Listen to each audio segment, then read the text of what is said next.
Disney and Pixar use this trope all the time, but this movie with 91% on Rotten Tomatoes was the best one to do it.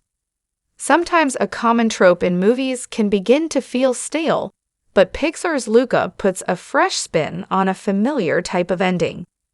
From Woody and Buzz's separation at the end of Toy Story 4 to Elsa's departure at the end of Frozen 2, many recent animated sequels have ended with the main characters going their own ways. Sometimes a Pixar or Disney movie establishes a duo with an unbreakable bond, and then eventually a sequel comes out where they realize their paths are taking them in different directions. Luca has commonalities with the sequels that follow this trope. Luca and Alberto are shown to be very close, but over the course of the movie, they have to grapple with the fact that they want different things. Luca is another example of a film where the main characters leave each other, though Luca's end credits give a hint about how their friendship will continue past this separation. Its handling of this approach makes Luca stand above several of its contemporaries, at least in this regard. Luca uses a common Disney sequel trope, but in a standalone movie. Many sequels that end with the separation of their main characters are highly controversial. When viewers spend so long getting to know characters and how important they are to each other in one movie, spending a sequel exploring what would happen if they spent less time together can feel like a betrayal.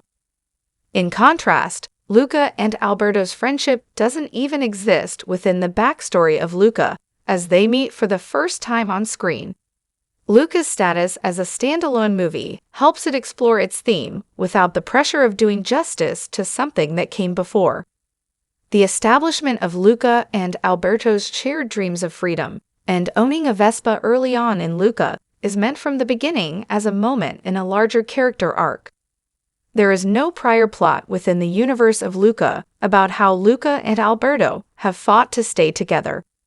Luca is a story about a sea monster boy who wants to achieve his dreams and how that affects his relationships. Luca's status as a standalone movie helps it explore its theme without the pressure of doing justice to something that came before. A similar trope is handled well in another standalone Pixar movie, Elemental.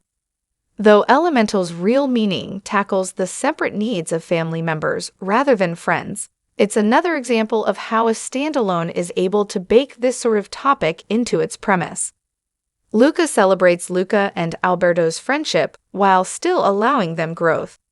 Miyazaki-inspired Luca explores the friendship shared between Luca and Alberto, Alberto's abandonment issues, and jealousy over Luca's friendship with Giulia, and just as importantly, Luca's growing confidence in trying to achieve his dreams, even when they put him at odds with the people he loves.